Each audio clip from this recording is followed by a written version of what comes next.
Ya, selamat berjumpa lagi dengan saya Erwin Halim dalam modul MOOC, di mana pada kesempatan ini kita akan membicarakan tentang e-commerce dan bisnis modelnya. Dalam e-commerce bisnis model ini ada 10 modul. Pada kesempatan ini kita akan memulai dengan modul yang pertama, yaitu mengenai sebuah lompatan yang luar biasa di dalam e-commerce yang kita kenal dengan The Revolution is Just Beginning. Apa yang dimaksud dengan e-commerce dan apa yang dimaksud dengan e-business? Ya, tentunya e-commerce dan e-business ini dua hal yang berbeda, namun ada banyak kesamaan. Kalau kita mengertikan artinya, e-commerce lebih membicarakan tentang perdagangan, pemasaran. Sementara e-business membicarakan secara keseluruhan bisnis elektronik, di mana di dalam e-commerce hanya sebagian saja, yaitu perdagangan. Nah, kalau kita lihat keadaan saat ini di Indonesia khususnya, pengguna internet semakin hari semakin meningkat. Mengapa semakin meningkat? Karena kita tahu pengguna internet ini merasakan kenyamanan, di mana internet semakin murah, semakin mudah didapat, dan semakin lama semakin baik kualitasnya. Kalau kita lihat beberapa bisnis yang ada saat ini, dan kita kenal sebagai e-commerce, seperti beberapa merek yang terkenal, Tokopedia, Lazada, Bukalapak, maupun mataharimall.com, kita melihat bahwa banyak sekali orang-orang yang terlibat di dalam bisnis tersebut dan banyak sekali pengguna yang saat ini. Nah, kalau kita membandingkan atau kita menelusuri e-bisnis ini mencakup berbagai hal, di mana di dalamnya sendiri ada e-commerce, kemudian ada business intelligence, ada customer relationship management, ada supply chain management, kemudian ada transfer elektronik antara beberapa perusahaan dan kolaborasi dari berbagai perusahaan. Nah, mengapa kita mempelajari e-commerce? Mengapa e-commerce itu begitu penting?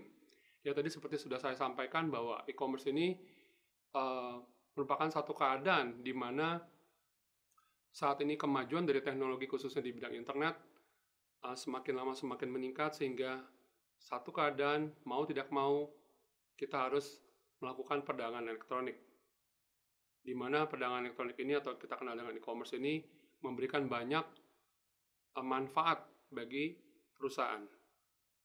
Nah, kalau kita bandingkan dengan perdagangan tradisional, apa sih kelebihannya?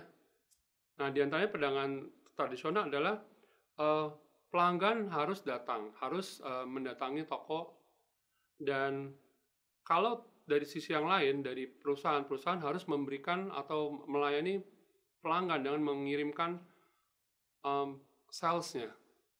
Dan kemudian kita tahu bahwa di dalam perdagangan tradisional itu ada biaya-biaya tetap yang sangat besar.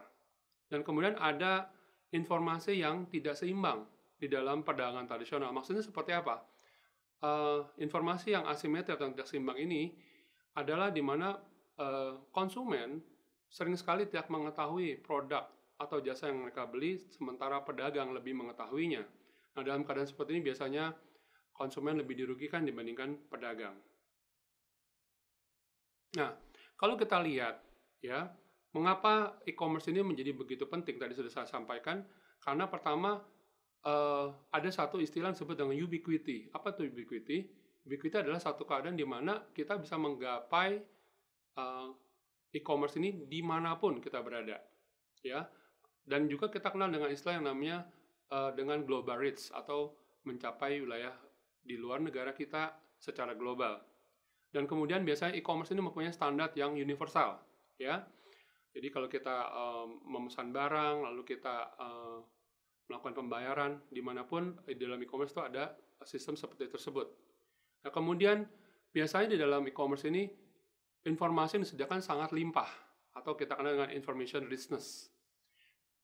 Hal lain adalah aktivitas dari pelanggan dan pedagang itu sangat mudah dilakukan. Mengapa? Karena informasi yang disediakan oleh pedagang itu sangat limpah. Kemudian kepadatan dari informasi atau information density dari sebuah bisnis e-commerce ini juga sangat lengkap dibandingkan kalau kita misalkan melihat sebuah perdagangan secara tradisional akan sulit atau membutuhkan waktu yang banyak bagi baik penjual maupun pembeli untuk mendapatkan informasi yang lebih lengkap.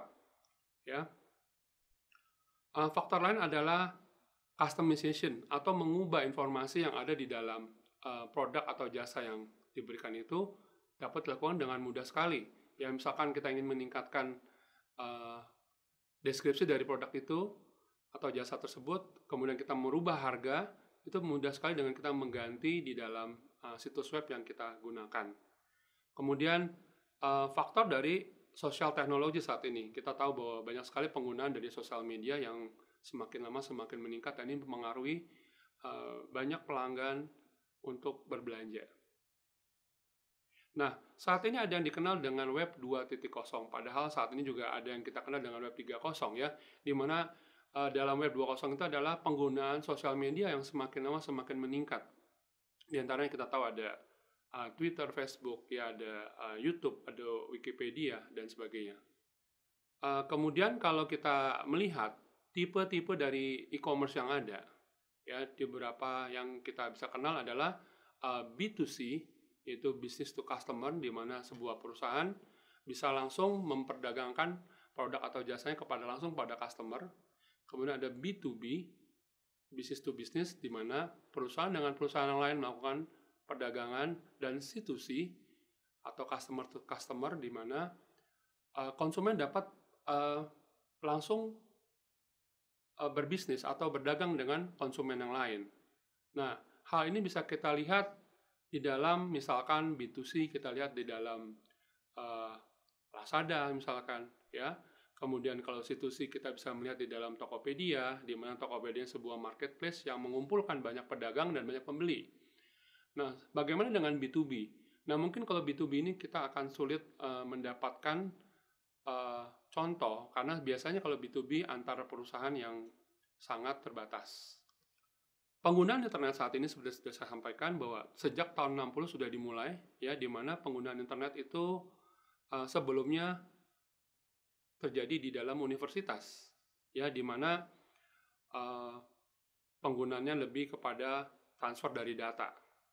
Ya, kemudian kalau kita kenal juga pada tahun 90-an itu mulai digunakan yang kita kenal dengan situs web, ya, di mana situs web ini memanfaatkan internet untuk menyebarkan informasi lebih lengkap dibandingkan sebelumnya kalau kita tadi bicarakan adalah email atau hanya transfer data. Nah, kalau di grafik yang berikut yang saya sampaikan ini, ya, yang disampaikan pada tahun 2013 dari sebuah sensus di Amerika, ini kalau kita melihat sampai tahun 2017, pertumbuhan dari e-commerce yang B2B itu akan meningkat sampai 7 triliun. Potensi dari sebuah bisnis e-commerce yang B2C itu kalau kita lihat mengapa bisa terjadi, karena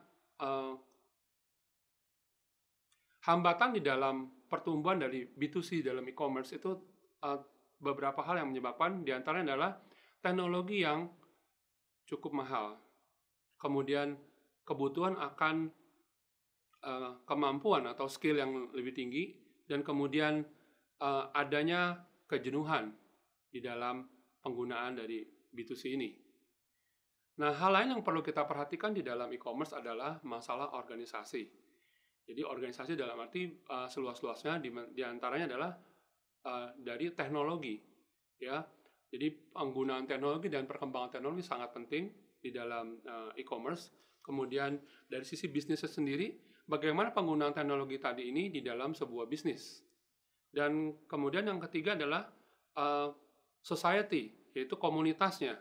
Bagaimana individu yang menggunakannya, apakah merasa terganggu, kemudian adakah keyakinan atau jaminan untuk intellectual property atau haki. Demikian untuk modul pertama dari e-commerce dan e-commerce business model.